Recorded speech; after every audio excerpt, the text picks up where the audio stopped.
Are you afraid? It was supposed to be a shortcut, a way to shave an hour off a long drive. My GPS, bless its digital heart, assured me this mountain pass was a scenic route, even in late autumn. What it failed to mention was the sudden, savage whiteout blizzard that descended as I climbed higher, turning the road into a perilous, unmarked white tunnel. Visibility dropped to mere feet. The road, which had been winding but manageable, became a terrifying blur. I could feel the tires losing traction, the car skidding sideways despite my careful movements. Panic began to claw at me, a cold hand squeezing my throat. There was no cell service up here, no way to call for help. Eventually, I had to pull over.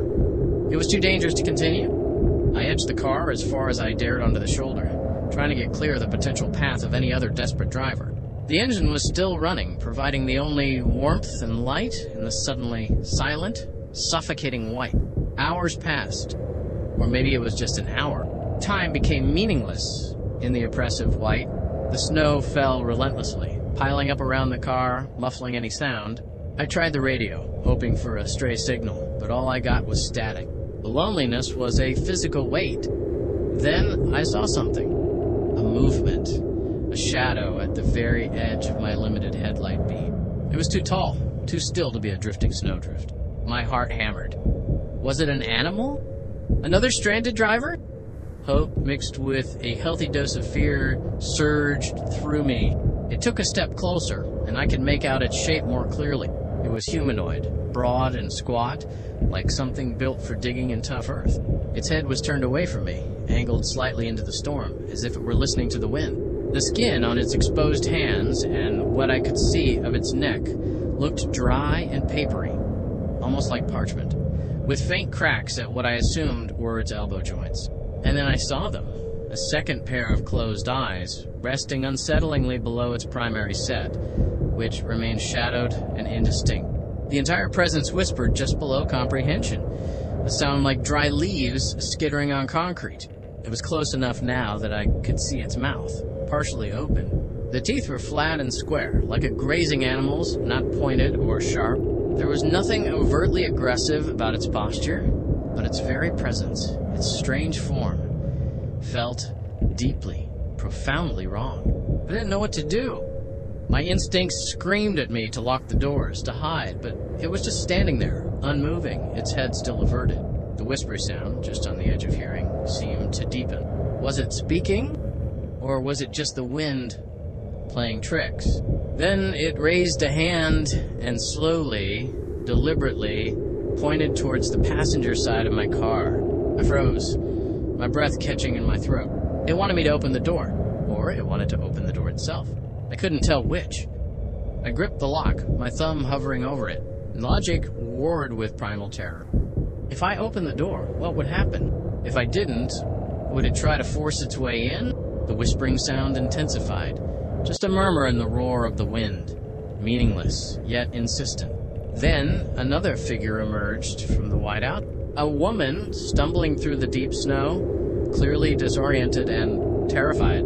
She was hunched over, her arms wrapped around herself, shouting something I couldn't hear over the storm. The broad, squat figure stepped slightly, positioning itself between the woman and my car. The woman stopped dead, her face a mask of utter despair and fear. Her eyes, even from this distance, pleaded with me. She was trapped, and so was I. I understood.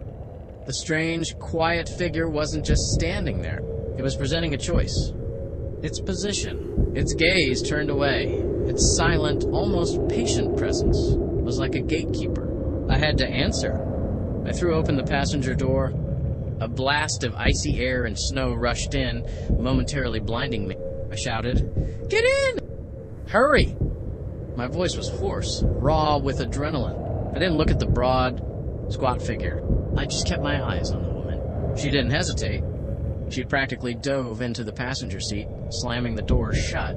Her teeth were chattering, her skin blue with cold. She mumbled thanks, incoherent words of relief and terror. But as soon as the door clicked shut, the other figure moved. It took 2 swift, silent steps and stood directly in front of my headlights. Its broad, squat form filled my entire view. The dry, papery skin, The cracking at its joints, the closed second pair of eyes, all of it was suddenly terribly clear. Its mouth was open wider now, those flat, square teeth more visible. The whispering was no longer below comprehension. It was inside my head, 1,000 tiny, meaningless sounds. I don't know what happened next. One moment, its presence was overwhelming. The next, it was gone. The blizzard was still raging, but the silence inside the car was absolute. The engine had died. I slumped forward, my head hitting the steering wheel, my body aching. The woman, shivering violently, reached over and touched my arm. "Are you okay?" she asked, her voice trembling. I looked up, dazed.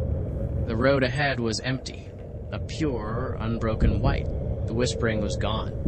We were rescued hours later by a snowplow crew. They found us huddled in the cold car, safe, but with no explanation for why the engine had suddenly died, or how the woman had gotten so far up the mountain pass in such a storm.